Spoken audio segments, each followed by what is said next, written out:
Robert S. Abbott, an African-American icon, remembered for his outstanding black newspaper and impacts on the Great Migration. It all started in St. Simons, Georgia, November 24th, 1870, where Robert Abbott was born in a Woodville suburb of Savannah. Abbott attended Hampton Institute in Virginia, and then went on to graduate from Kent Law School in 1899 to later become a lawyer. So what do you know about Robert S. Abbott and how he started his career? Well, actually what happened to Robert Abbott was he ended up not being able to practice law because of the color of his skin.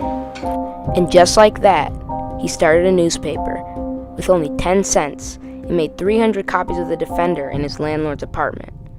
Racism in the South was at its high, and Robert Abbott, well, he planned to put an end to it. But there was something different about The Defender, the Chicago Defender, than other newspapers at the time. You see, the difference was that this newspaper was directed towards African Americans, and it was a way for African Americans to feel like they had power at a time where they did not. Robert Abbott could shape his writing towards black people and put things in their perspective.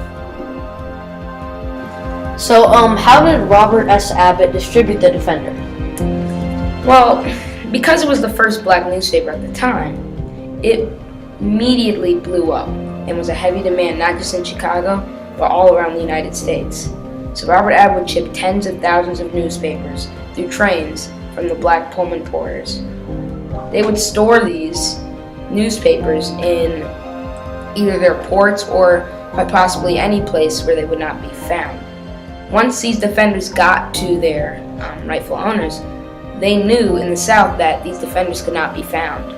So what they would do is, well, they would pass the defender to other African Americans and hide the defender from white Southerners. Robert S. Abbott wanted to push the fact that African Americans could live in a better and more just place in the North, and that's exactly what he did. Mr. Pock, what do you think caused the Great Migration? Well, because of all the jobs that were opening during World War I, the Chicago Defenders started to tell African Americans, hey, come over here, it's better over here. So the North started offering assets that the South just didn't have. And so, like that, African Americans moved by the hundreds of thousands.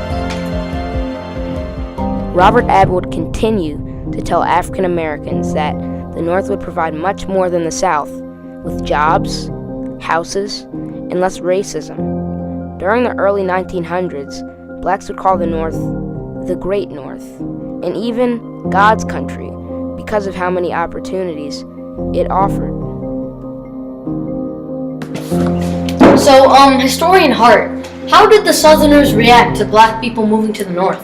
Well, from 1905 to the end of World War I, 1,500,000 blacks had moved from the South to the North, which was a lot of change at that time. So the South started offering more money, bigger assets, but the blacks just weren't having it. They moved to the North, got better jobs, and they basically just said, bye, Felicia. Historian Hart out. See you later, bro.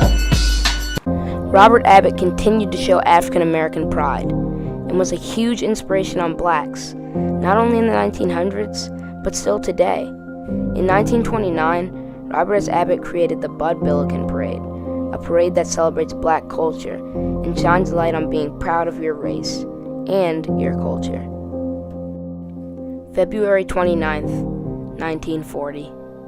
Robert Abbott passed away from Bright's disease in Chicago, Illinois. But his legacy lives on.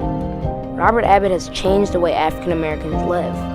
He used his newspaper to integrate the North and to get blacks involved in politics. Robert Abbott will always be an African American icon.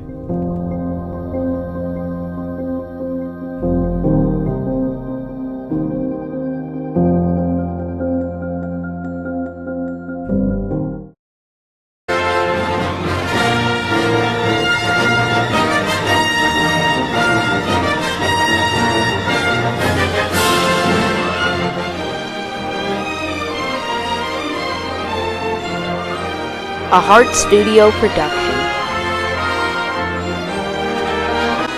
and in partnership with the Malik Studio.